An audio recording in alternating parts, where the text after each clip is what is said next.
on notice Secretary Clinton. In fact, Congressman Gowdy's committee put Secretary Clinton on notice while she was still Secretary of State. Because they were like, wait a minute, you have your own private server, and you didn't give us any of the documents from it in response to our earlier subpoenas? Well, we want that. And you better not destroy anything between now and the time we get it. And she did. Correct. Now we found out that it was destroyed. Now here's the very, very troubling news. We learned this on Friday.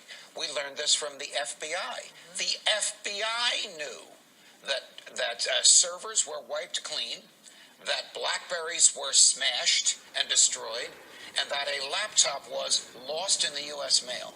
The FBI ought to have pursued Mrs. Clinton and the people around her for obstruction of justice, and it did not do so. That is exceptionally distressing. The case against her for failure to secure state secrets is overwhelming. Now the case against somebody, we don't know who, for obstruction of justice is overwhelming, and Macon, the FBI has done nothing. Someone, somewhere, it must be the White House, has restrained the FBI from doing its job. You look at the evidence right before this Platte River Networks. They were the ones who deleted her email archives. Pursuant to her order is how it looks. This is the guy who had the blank moment. Right. He had been told to do it before. Right. He claims, I forgot, and then I saw the subpoena, and suddenly I remembered I was supposed to delete everything, everything of interest. They're going to blame me. I better take a sledgehammer to a couple of BlackBerries. Right. So, but here's what happened before he did the deleting. After the subpoena, he had a conference call with Secretary Clinton's attorneys just days before the deletions. Created a work ticket on or about the day of the deletion, used BleachBit, a software program designed to prevent recovery of evidence, manual deletion of backups, and on it goes.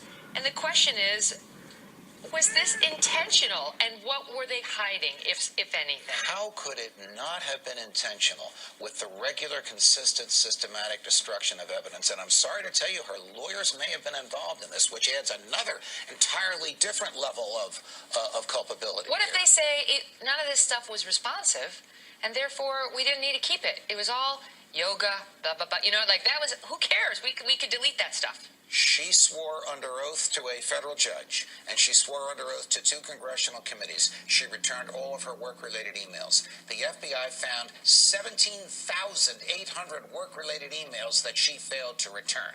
Not all of them were readable because some of them had been destroyed. You tell me that's not a prima facie case of obstruction of justice, and the FBI has done nothing about it.